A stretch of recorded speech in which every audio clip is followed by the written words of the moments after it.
Um, Speak English, mano-nosebleed tayo dito mga kalisa. Watch your...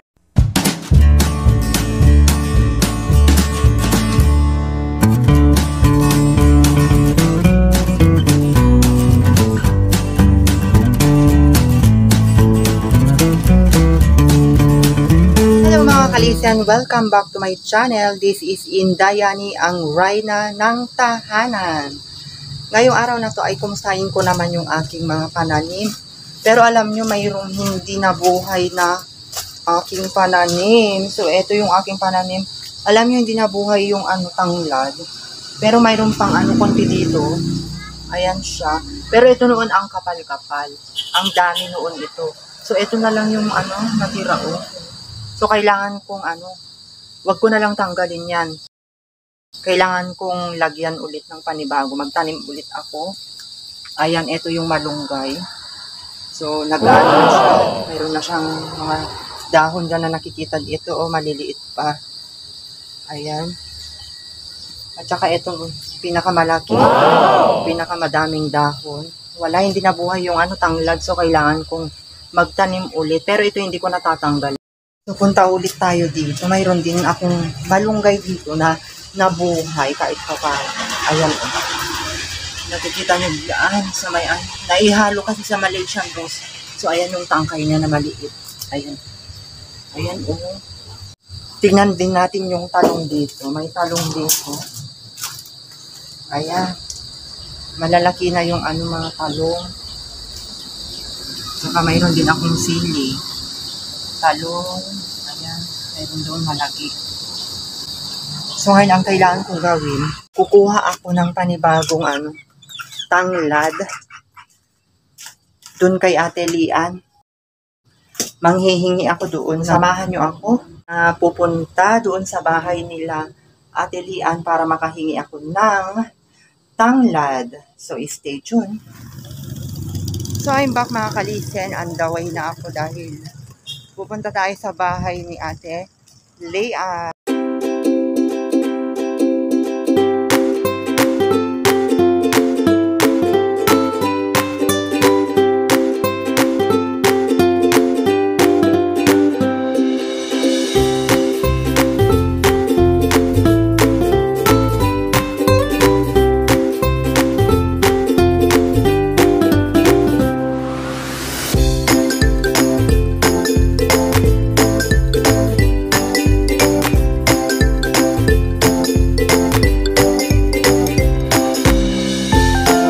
I'm back mga kalisen, andito na ako sa bahay ni na Ate Lian dahil manghihingi tayo ng kanyang tanglad. As you see mga kalisen, ang dami niyang mga pananim dito sa side ng kanilang bahay. So, gusto niyo bang makita?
Tayo ngayon sa likod ng bahay ni na Ate Lian. As you see mga kalisen, naglalaba siya kasalukuyan. On the spot. Ayan si Ate Lian, ayan. So, busy gaya ko, busy rin ako sa mga gawaing bahay. Ganun talaga ang ating responsibilidad sa ating pang-araw-araw na buhay. Yan, nakikita nyo mga pananim niya, ayan. Mayroon siyang ano to, ano tawag to ate? Palmera. Palmera mga kalisan. So, ang ganda talaga pag may mga pananim ka sa bakuran mo dahil ito yung nakakapagtanggal ng isa sa mga stress natin. Pag wala kang ginagawa, katulad dito, oh, mayroon silang kubo-kubo, ayan. Eto sila nagtatambay pag wala silang ginagawa. Tapos eto, mayroon silang mga, mayroon silang nyug dito, makikita nyo dito sa may gilid. May mga sili, ay mayroon din akong ganito Ate Lian. Eto, mayroon din silang ito, oregano. So ang dami, ang kapal-kapal ng mga oregano nito hanggang doon. Ayan mga kalisen. So, andun sa dulo yung tangla niya. So, puntahan natin. Thank you Ate Lian dahil winelcome niya ako dito na papasok dito sa kanyang bakuran. So, sobrang napakalawak. Ang dami ng mga, makikita niyo malunggay. Ayan. May mga malunggay. Kabilang side, nakikita niyo mga kalisen. At saka doon, eto, may mga malunggay dyan. Tignan mo yung malunggay dito banda. Ayan. Ayan yung niya. So, mayroon siyang aso. Ayan yung aso niya. Ayan. Tapos, mayroon siyang kamoteng kahoy. Ayan. Ang gaganda talaga kasi iba yung niya. Iba yung texture ng lupa dito sa kanyang garden, mga kalisen. Yung parang itim. So, ayan, pwede siyang magtanim. At isa pa, may mga malalaking spinach dito sa likod. Tsaka may mga kamote dito. Ang gaganda, oh. Mayroon siyang mga gabi, mga saging. At speaking of, hindi nawawala yung kanyang malunggay. Ayan, ang laki. So, ayan. Ayan na si Ate Lian. So, sasamahan tayo na kukuha ng kanyang tanglad. So, ayan. Tignan nyo, oh, may saging siya. So, tignan nyo, fresh from the farm talaga mga kalisen dahil ang dami niyang mga pananim. At saka tingin ko ito, bago lang pananim ito, oh. Ayan. So, ayan si Ate Lian mga kalisen. Ako yung humingi. Sasamahan pa niya akong kumuha ng tanglad and the spatsa. Ayan, kumukuha siya ng tanglad. Maganda kasi yung tanglad na ilaga, inumin o ihalo sa mga tinola. Ang lalaki mga kalisen itong tanglad niya, may ugat na siya. Kaya madali na lang siyang mabuhay. So, ayan. Salamat Ate Lian. So, konti pa. Ayan. So, tingin ko okay na yan, ate. Diyos ko, nagsakripisyo pa siya. Siya yung kumuha. Tanglad. So, ayan si Ate Lian, mga kalisen. Yan. Ang dami nilang pananim na dito. Hindi na niya problema kung saan kukuha ng mga gulay. Maganda yan. Kaysa yung walang laman. Diba? At least, masaya. So, ayan, hinihila ko yung yung tanglad na kinuha ko doon sa likod nila. So, ang dami nilang mga pananim dito. Nakakaano naman. Kasi ako talaga, gustong-gusto ko yung may mga gulay na pananim. So, pwedeng ilagay ko muna dito. Dito sa malamin. So, ayan, ang ganda. So, eto yung niya. Pagpasok mo dito sa bahay niya, mga kalisen, yan. Pagpasok mo dito sa bahay niya, may bubungad sa'yo na lamesa dito. So, ito yung niya, side ng bahay niya. And then, ito naman yung mayroon siyang dito, store. So, dito lang siya sa along the highway din. Pero papasok kasi doon. Doon. Tapos, ito yung kanyang store ni Ate Lian. So, tara, sundan natin siya doon sa kabilang side. Nakikita natin si Ate Lian, mga kalisen. Busy siya. Dahil masipag at saka responsibleng ina si Ate Lian. Alam niyo mga kalisen, kung hindi niyo alam, sa kanya ako humuhugot din ng lakas dahil parang kapatid ko na rin to. Even though hindi kami nagkikita masyado, pa-chat-chat na lang minsan, pero ang totoong kaibigan, hindi basehan kung paano kayo mag-communicate. Ang basehan ng pagkikipagkaibigan, depende sa totoo ka sa kanya, yun lang yun. Hindi importante na wala kayong komunikasyon masyado. Bagkus, alam mong pangalagahan na naging parte ka rin sa kanya. Hindi ko rin siya nakakalimutan kahit busy si Inday yan eh. Pinupuntahan ko pa rin siya dito sa kanyang bahay. So, I'm back mga kalisen. Pupunta kami dito sa kabilang side. Ang lawak naman ate. Bagong-bago. Ayan. So, dito yung kanyang kubo-kubo. Ayan. May kubo-kubo sila dito sa likod. Tapos, may mga din sila dito pananim. Ayan. Dito. Tapos, mayroon kayo makikitang poultry. Ayan. May mga manok sila dito. So, samahan nyo ako na libutin natin yung kabuuan ng kanyang bakuran. May mga alokbati. Ayan, hanggang doon sa dulo may mga saging. Ayan, at saka mayroong siyang parang deep well. Ito, deep well. Ayan. So, medyo delikado dyan. Tapos doon. Ayan. Bale, ito yung kabuuan ng kanyang garden hanggang doon sa kabila yung pinuntahan natin kanina. Back mga kalisen, andito na tayo sa loob ng kusina ni Ate Lian. So, papasukin niya ako dahil pupuntahan ko siya sa sala. So, tara, puntahan natin sa loob ng kanyang sala. So, ayan. Andito na ako sa loob ng kanyang bahay. So, ayan si Ate Lian. At saka si, ano pangalan mo? Boy? Basti. Ayan, si Basti. So, matagal ko na rin siyang hindi nakita mga kalisen. Kaya, andito ako ngayon para kumustahin rin sila. At the same time, humingi ako ng tanglad. So, say hello naman sa aking video. Anong pangalan mo? Basti.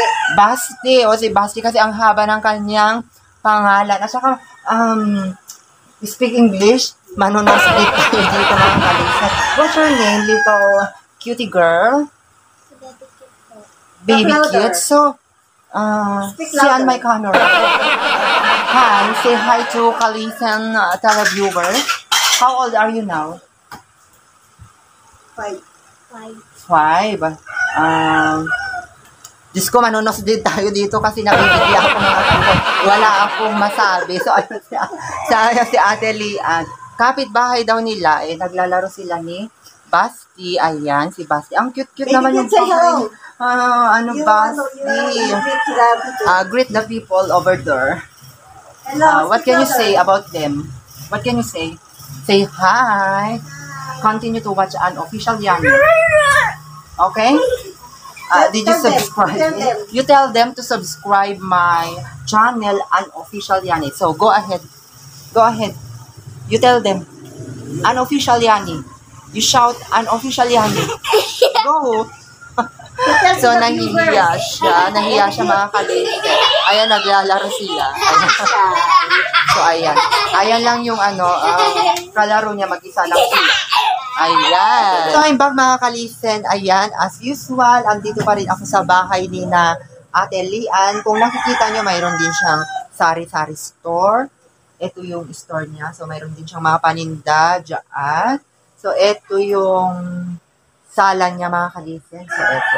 Mayroon tayo makikita mga dyan. Certificate, yung mga anak niya dahil magaling din yung mga anak niya mga kalisen. So, ayan yung niya. Papunta doon sa kwarto nila. Eto yung kabuuan ng kanyang sala. Mayroon siyang mga dyan. Tapos doon yung kanyang kusina. So, kausapin natin si Ate Lian mga kalisen. So, andun siya nakaupo.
Hudyat kung bakit ito yung pinili mong negosyo ate? Ano lang yan, tagal ng allowance. So, kailangan natin talaga. Lahat ginagawa ng isang ina para lang mabuhay ang kanyang pamilya. Ganun talaga para makapag-survive tayo mga kalisen. Walang imposible talaga kung talagang gustuhin mo yung ginagawa mo. Dapat i-push mo yan. Ganda dahil mayroon kang pangkabuhayan sa pang-araw-araw mo na gastusin. Mahalaga, wala kang tinatapakan na tao. Di ba ate? Yeah. Sa dami naman ng pagsubok ng ating buhay no ate, at ikaw na rin, ano yung naging lakas ng loob mo para malabanan ito ate? Ay, ang mga anak. So talagang mga anak yung talagang nagbibigay ng lakas. Mga magulang bilang isang ina, ako nararamdaman ko talaga personally, dahil hindi mo maiwasan talaga na magkakaroon tayo ng mga pagsubok sa buhay, pero in God's name, makakayanan natin ito mga kalisen. Sobrang hanga rin ako sa kanya dahil alam ko na rin yung mga pagsubok niya sa buhay at alam na rin niya yung mga pagsubok ko sa buhay, pero kabila ng lahat, isa rin siya na nagpalakas sa akin ng fighting spirit ko para malabanan yun. At ganon din siya mga kalisen. Anong masasabi mo sa mga taong medyo down to earth ngayon, hindi natin maiwasan yan? So anong yung advice mo sila ate? Ako, manalangin. Oo. Manalangin lang. Yes. Yun talaga yung tanging sandata lang para makamit mo yung pangarap natin sa buhay. So, maraming salamat sa iyo, Ate Lian, dahil binigyan mo ako ng panahon para makapag-banding tayo kahit papano, kahit saglit.